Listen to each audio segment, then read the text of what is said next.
What is up, guys? It's Brillymister here, and welcome to my 2019 Solo Nex guide to help any of you beginners out there that are trying to solo Nex, or anyone that's just interested in trying to improve and moving on to doing it with a Nihil rather than a pack yak.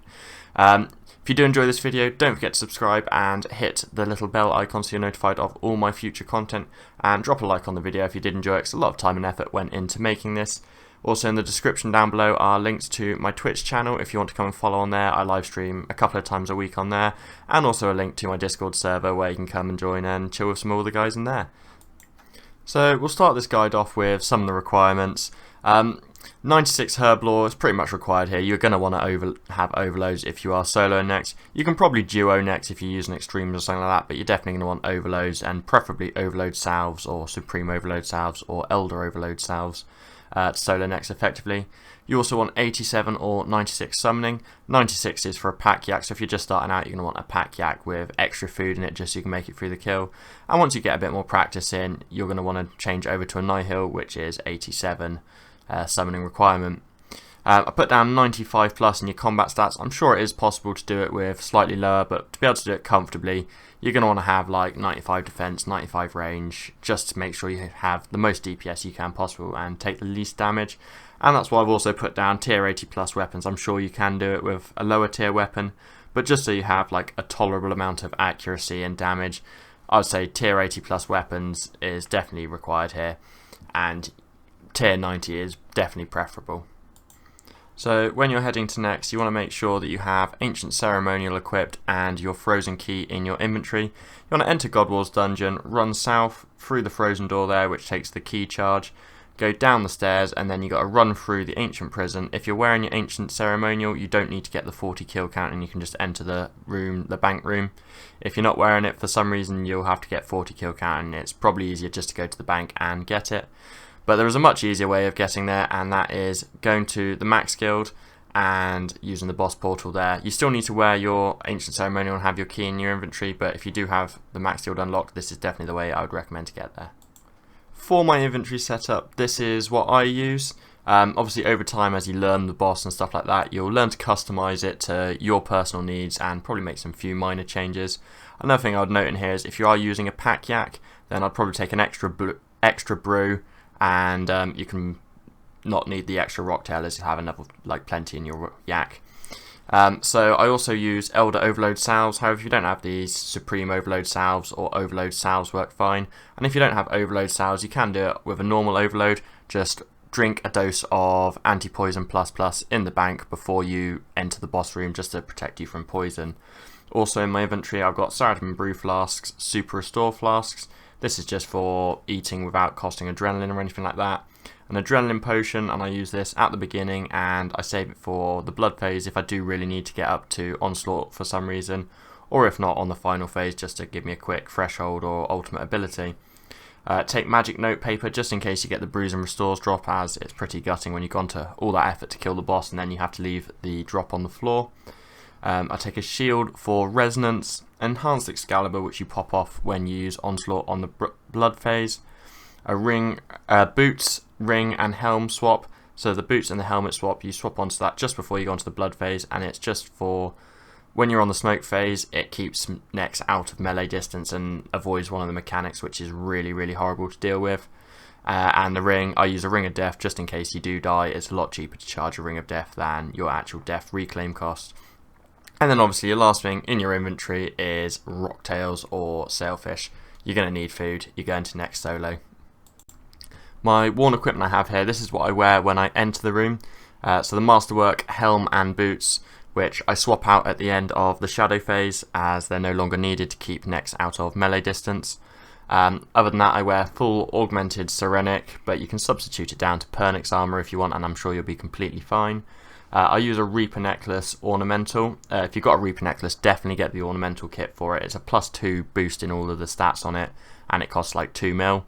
If you don't have a Reaper Necklace, and Amulet of Souls do just fine. You just lose out on a little bit of accuracy. Nightmare Gauntlets are great, especially for the final phase, as it means you can run around whilst charging your snipe and don't have to sit there waiting for it to charge. You can move around.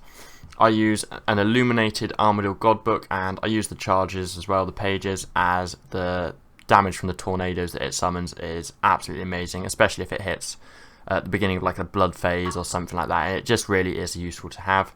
If you don't have that, a Scrimshaw of Cruelty or the Scrimshaw of Ranging will be good, and they'll just add a little bit of extra damage or a little bit of extra accuracy to you. For the weapon, crossbows are definitely better than a longbow. I personally have a Noxious longbow just because that's what I have, and I'm too stingy to buy Ascension crossbows. But if you've got Ascension crossbows, they will definitely be better, so you can take advantage of the criminal bolts with all their effects. The ruby and the diamond ones especially will give you a lot of extra DPS, but I've still got a Noxious longbow, and you'll be completely fine if you have got a Noxious longbow. You just lose out on the ruby bolt special attack basically. I also have a Ring of Death on, and this has just got really good bonuses as well as a ring like boosts, and if you die it is also cheaper to charge it with an Onyx every now and then compared to having to pay like a 1 mil plus reclaim cost, and if you have got a Yak, losing everything in your Yak, and if you've got a Nihil, losing your Nihil, and it just saves you a lot of money, especially when you're learning through deaths. The Tyranwin Quiver, it's not necessary, it just gives you a prayer boost as well as holding your ammo. And then the Reckless Aura is just the best aura there, hands down, to use, as it gives you a nice increase to your accuracy and to your damage. I forgot to write it onto this slide as well, but if you have got the Glacial Cavern unlocked, it's worth going to the Glacial area first, so you can get the Stone of Jas boost, and that will give you some extra DPS as well whilst you are at Nex. So on the first phase at Nex, there are only really two main mechanics that you have to deal with. The first one is the pull-in struggle, which you'll see me fail miserably to here and get almost taken out by, and the second one's the one where it glides randomly down one of the 4 bits of the prison into the middle, and that one's easily avoidable. So the struggle attack, as long as you have anticipation or freedom up, you won't get hit by it at all, like I just did there. If you do get hit by it, you can use freedom to escape, but it's really a nasty mechanic, as it stuns you, you can't eat food, and it takes your prayer down. As you see, I just got hit by it twice there, and it can quickly go through your food if you don't avoid it. So this clip now is how I ideally deal with phase 1, avoiding all the mechanics. You want to start off by building your adrenaline. You can't attack it, so I use Surge, Resonance, followed by Preparation, then Freedom, and then last of all Anticipate, before I drink an adrenaline potion so I can use a rapid fire straight away. First though, I want to use a fragmentation shot and drag him to get extra damage. Then I use my rapid fire, turn my book on. Then I want to use a snapshot, and then just before he uses his second attack where he flies off down the middle, I want to make sure I get a corruption shot on for extra damage. Then I want to come out here, get ready to put on another fragmentation shot, ready for Fumus.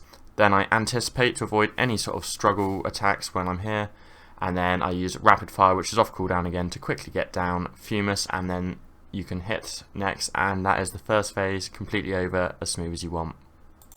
The second phase is the Shadow phase, and it is, in my opinion, the easiest phase of the boss fight. There are 2 mechanics, however one of them is completely avoidable if you are wearing your melee boots and melee helm, and that's where he comes into melee distance of you and will hit you for rapid typeless damage. The second one is he will summon a shadow spot underneath you. Words will come above his head and a spot will come underneath you, and you can avoid this one literally by clicking 1 square any side of where you stood, just so you're not stood on the spot, and you have a couple of seconds to be able to do this. Then you just want to do as much DPS as you can on him, using all your bleeds, dragging him along, and then you'll be onto the minion before you know it. This is a very quick and very easy phase, and at the end of the phase you want to make sure you swap to your range helm and range boots, as you want the extra accuracy for later on in the kill. So phase 3 here is the blood phase, which people often regard as the hardest phase, the one to get through, and if you do mess up it is quite easy to end up with Nex back on full health, but it is quite easy to avoid messing up. So this first clip here I'm going to show you is a messed up one where my pre-phase didn't go very well and my onslaught didn't get it through, and I had to go for a sacrifice and a second rotation through it. The important thing is, don't panic if you don't get it down with your onslaught. You just want to keep damaging it. When he says he's going to do his siphon, you want to make sure you don't hit the siphon so you don't heal him too much. Charge up a snipe again so you can get some damage on quickly, and then when you want to get thresholds off as soon as you can, start DPSing him down. If it's taking you a little bit longer again than this to get through it, as soon as he says get the blood sacrifice, you want to get ready to surge away so you don't heal him from that as well. This time I got through it and I didn't need to do that, but as long as you avoid the blood sacrifice and healing him on the siphon, you will eventually get through no matter what.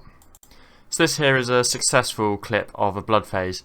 You want to click on Nex and then use a snapshot at the same time, so you hit him with some damage as soon as he phases. Then you want to get off him again as he's going to siphon straight away, charge a snipe and hit it with a snipe.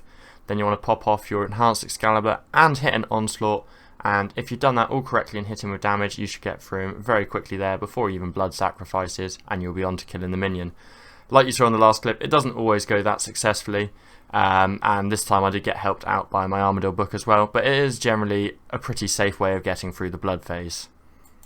Once the blood phase is over, you want to wait for him to blood sacrifice you before you phase it into the ice phase, as it guarantees that you'll get a contain this first rather than a prison, which hopefully means if you do the phase successfully, you'll be able to do one less prison, which is the really KO potential attack. So this one here I'm showing you is a bit of a messed up ice phase. So it started off all fine, tank the first prison, so you just need to make sure you use Anticipate or Freedom before the prison comes. Then you can swap to your shield, use Resonance and Eat Up. It will disable your prayer, but you can put it back up again, which is fine. So the bit where I messed up here in this phase, and shows how easy it is I got hit by this second Contain This, which meant I got stunned and I couldn't start DPSing the minion down, which then meant I had to tank another prison, which is not ideal as it just uses more food that you don't need to do. But it's one of those things, as long as you have Anticipate up or Freedom ready to freedom yourself, you can put your shield on and you can eat up. It's only if you don't have one of those abilities on cooldown that you're going to get KO'd by it because you can't eat or anything. So I did eventually get through that phase. So this here is an example of a more successful ice phase. So after I killed Krur, I'm waiting for him to blood sacrifice me so I can get the contain this first rather than the prison. That just means it's one less prison to tank if I do it correctly. So then you want to hit him. Then I try and hit him with a fragmentation shot that I can run along, which he'll run now. Then I want to hit him with a rapid fire to try and do as much DPS down on him as I can. Then I want to anticipate and use snapshot, hopefully before I get into the first prison, which then means I can eat up because I've got anticipate up. Then all I need to do once I take the hit is put my prayer back on, finish doing the last little bit of DPS on him now to try and get onto Glacies, by which time hopefully your rapid fire is off cooldown so you can get the minion down as quick as possible. If it's not off cooldown, you want to use corruption shot and all your bleed attacks because it has got a soft cap on the damage. Then all you want to do is hit Nex again and then you tag him onto the final phase. So the Zaros phase is the final phase on Nex, and it's actually another one of the really easy phases to deal with, as it doesn't have any mechanics as such. All he does is alternate between Soul Split, Protect from melee, and hits a bit harder. So you just want to DPS him down as quick as possible using thresholds, ultimates, and bleeds, whatever you want. If you're running low on food, the easiest way I find to deal with him is to run him with fragmentation shot and corruption shot. And then whenever you have rapid fire or snapshot off cooldown, you can just stand, let him catch up and rapid fire you, and you only have to take a couple of hits then. And you still do really good DPS with fragmentation shot if you're running him around. And it's a very easy way to get him down quite quick and use minimal amount of food. And yeah, like I said, when you've got rapid fire off cooldown, stand still, you'll have to take a couple of hits, but it's worth it for the amount of DPS you get from rapid fire. And before you know it, you'll be through the final phase. Just want to swap to your Luck of the Dwarves then. Just give yourself the best chance at getting a drop you can, and then that is a successful next kill completed. Thank you very much for watching. I hope this guide did help you guys out and helped you get your first few Nex solos, or improve enough to get onto an eye hill if you've already been able to solo just about on a yak. If you did enjoy the video, don't forget to subscribe and hit the little bell icon so you're notified of all my future videos. And if you drop a like, that would be greatly appreciated, as a lot of time and effort did go into making this guide. And if you have any questions, drop them in the comments below and I'll try to reply to all of them as I can. And until next time, see ya.